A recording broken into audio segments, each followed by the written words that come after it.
Ini Sabtu tanggal 28 November 2020, kami dari Polres Badung mengadakan kegiatan untuk menghasilkan sebuah kesepakatan bagaimana para penyelenggara pemilu yang didukung oleh semua lapisan masyarakat, baik dari dinas pemerintahan maupun dari masyarakat desa adat, yang benar-benar sadar untuk protokol kesehatan harus dilaksanakan pada saat pilkada nanti.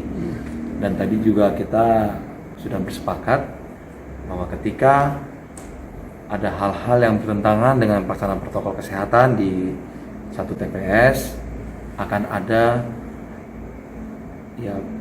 upaya-upaya yang kita lakukan supaya protokol kesehatan itu ditaati kembali. Ya, kalau dari kami sesuai dengan data dari Bapak Kabakop, kita akan melibatkan kurang lebih sekitar 600 personil dari Polres dengan BKO dari Polda, kurang lebih sekitar 800 personil ya.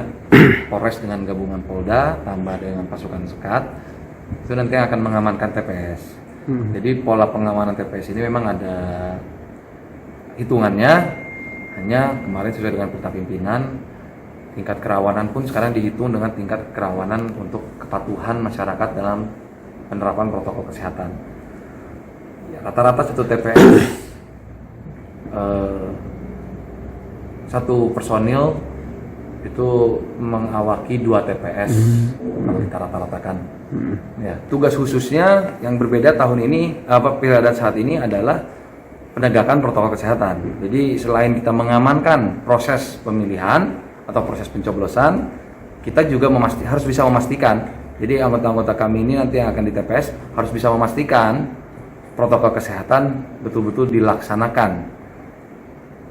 Memang untuk kerawanan Kamtibmas, kalau untuk di Pilkada Badung seperti yang disampaikan oleh Ketua KPU dan Bapak Dandim, bahwa untuk kerawanan Kamtibmas kita mungkin minim ya, kurang karena memang satu pasangan calon. Cuma kita yang lebih perhatian adalah masalah penegakan protokol kesehatan.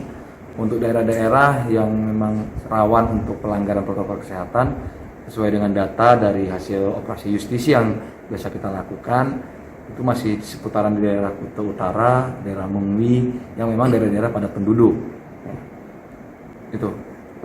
Apakah nanti di saat pemungutan suara setelah pemilihan itu masyarakat diizinkan menyaksikan langsung di TPS apa seperti apa nanti? Ya, kami menghimbau seperti tadi yang kami sampaikan dalam acara kepada seluruh masyarakat, ketika selesai sudah melaksanakan kewajibannya melaksanakan pencoblosan, silakan menunggu hasilnya di rumah masing-masing ya. Percayakan saja kepada petugas dan para saksi yang sudah disiapkan untuk bagaimana melihat proses penghitungannya. Jadi sekali lagi kami meminta kepada masyarakat untuk kerjasamanya agar tidak terjadi kerumunan pada saat penghitungan.